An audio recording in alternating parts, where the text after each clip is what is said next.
It's August the 28th, 2020. Welcome to Lessons in Leviticus, and today we are in chapter 4.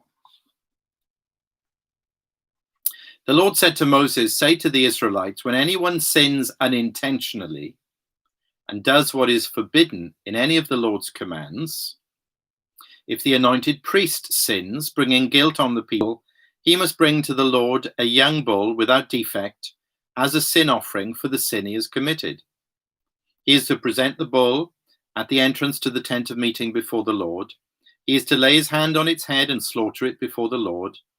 Then the anointed priest shall take some of the bull's blood and carry it into the tent of meeting. He is to dip his finger into the blood and sprinkle some of it 7 times before the Lord in front of the curtain of the sanctuary. The priest shall then put some of the blood on the horns of the altar of fragrant incense that is before the Lord in the tent of meeting. The rest of the bull's blood he shall pour out at the base of the altar of burnt offering at the entrance to the tent of meeting. He shall remove all the fat from the bull of the sin offering, the fat that covers the inner parts or is connected to them, both kidneys with the fat on them near the loins, and the covering of the liver, which he will remove with the kidneys, just as the fat is removed from the ox sacrificed as a fellowship offering. Then the priest shall burn them on the altar of burnt offering. But the hide of the bull and all its flesh, as well as the head and legs, the inner parts and offal, that is all the rest of the bull, he must take outside the camp to a place ceremonially clean, where the ashes are thrown, and burn it in a wood fire on the ash heap. If the whole Israelite community sins unintentionally and does what is forbidden in any of the Lord's commands, even though the community is unaware of the matter, they are guilty.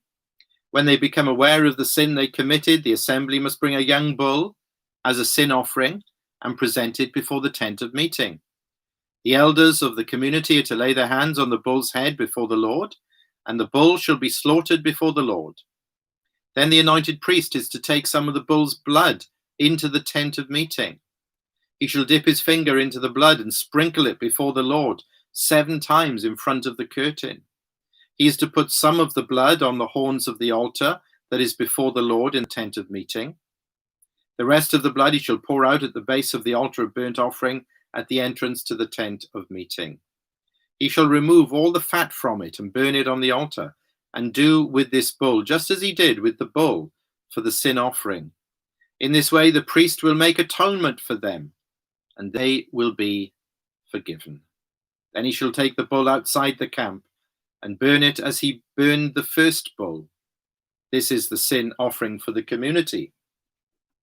When a leader sins unintentionally and does what is forbidden in any of the commands of the Lord his God, he is guilty. When he is made aware of the sin he committed, he must bring as his offering a male goat without defect. He is to lay his hand on the goat's head and slaughter it at the place where the burnt offering is slaughtered before the Lord. It is a sin offering. Then the priest shall take some of the blood of the sin offering with his finger and put it on the horns of the altar of burnt offering and pour out the rest of the blood at the base of the altar. He shall burn all the fat on the altar as he burned the fat of the fellowship offering. In this way, the priest will make atonement for the man's sin, and he will be forgiven. If a member of the community sins unintentionally and does what is forbidden in any of the Lord's commands, he is guilty. When he is made aware of the sin he committed, he must bring as his offering for the sin he committed a female goat without defect. He is to lay his hands on the head of the sin offering and slaughter it at the place of the burnt offering. Then the priest is to take some of the blood with his finger and put it on the horns of the altar of burnt offering and pour out the rest of the blood at the base of the altar. He shall remove all the fat, just as the fat is removed from the fellowship offering, and the priest shall burn it on the altar as an aroma pleasing to the Lord. In this way the priest will make atonement for him, and he will be forgiven. If he brings a lamb as his sin offering, he is to bring a female without defect. He is to lay his hand on its head and slaughter it for a sin offering at the place where the burnt offering is slaughtered. Then the priest shall take some of the blood of the sin offering with his finger and put it on the horns of the altar of burnt offering and pour out the rest of the blood at the base of the altar. He shall remove all the fat, just as the fat is removed from the lamb of the fellowship offering, and the priest shall burn it on the altar on top of the offerings made to the Lord by fire. In this way, the priest will make atonement for him for the sin he has committed, and he will be forgiven. Amen. Now, I read recently the words of a brilliant Jewish scholar who said that these sacrifices in the early chapters of Leviticus are some of the hardest things in the Torah, in the law of God in the Bible, to relate to in the present. I think we might sympathize with that and we might feel that. But if you are a Christian, sacrifice is at the center of your faith. And all these sacrifices ultimately point to Jesus Christ and him crucified, the ultimate sacrifice. That's what Paul is talking about in 1 Corinthians 2 and verse 2.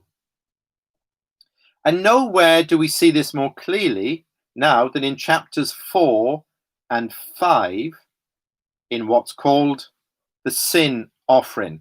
Now,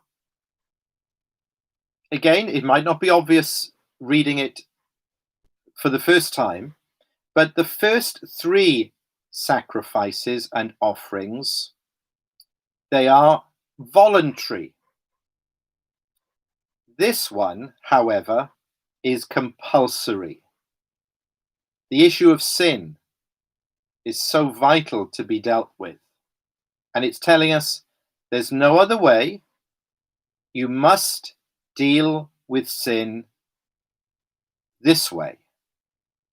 And that is true for everyone, from the top to the bottom of society. We have the anointed priest in verse 3. He needs a sin offering. We have the leader in verse 22.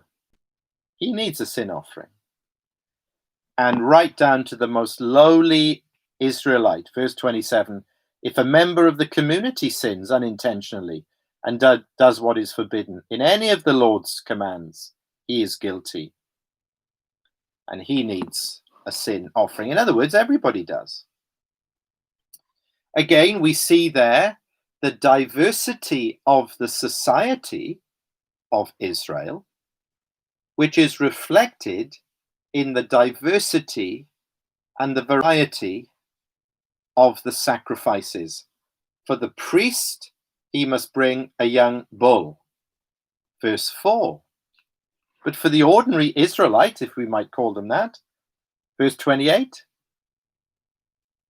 they can bring a female goat.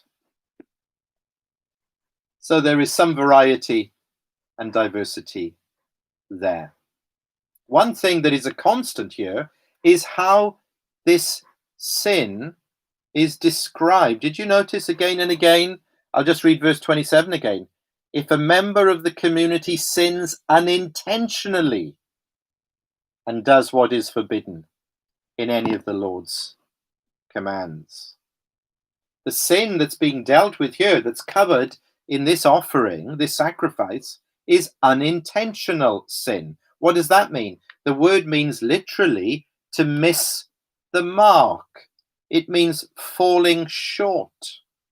When you have a moral slip up or a fault, you were caught in a fault.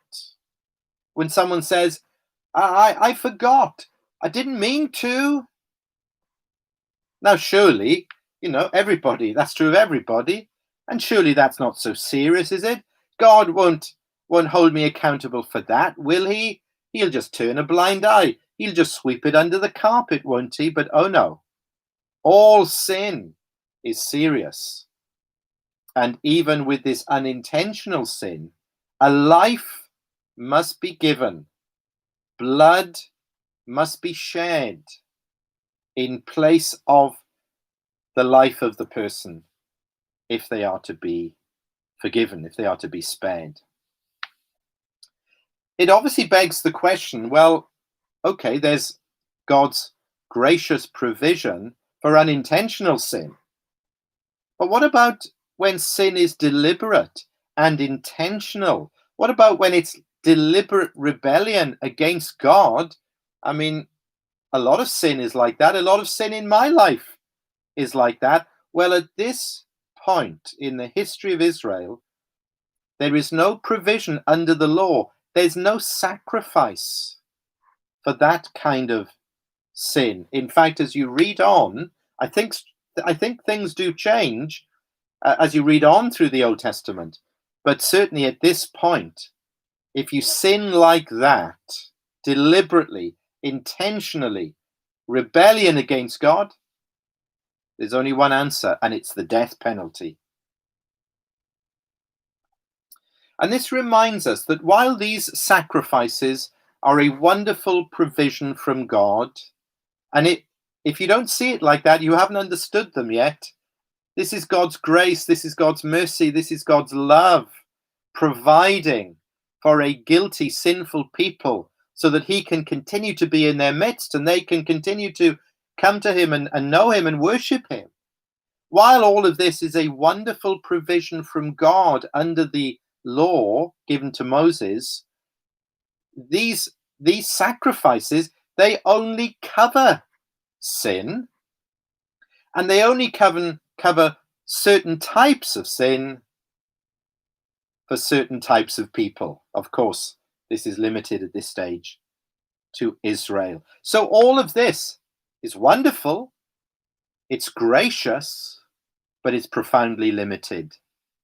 And surely it is a picture and a preparation pointing ultimately to the perfect, ultimate sin offering, when sins can not only be forgiven, but they can actually be removed.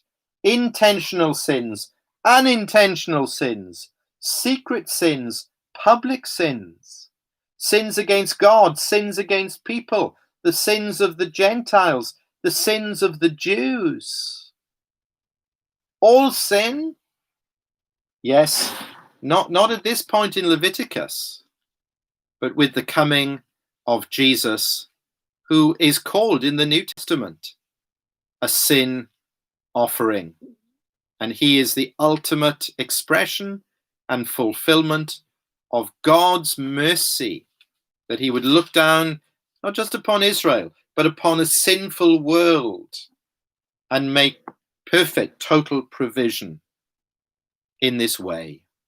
It's summed up in 2 verses in the Gospel of John, at the beginning of the Gospel, chapter 1, verse 29.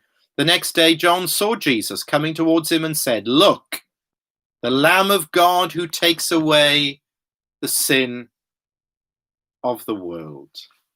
And then at the end of the Gospel, how does he do it? He does it on the cross. And one of his great sayings on the cross, chapter 19, verse 30, when he'd received the drink, Jesus said, "It is finished." With that, he bowed his head and gave up his spirit. It's finished. It's complete.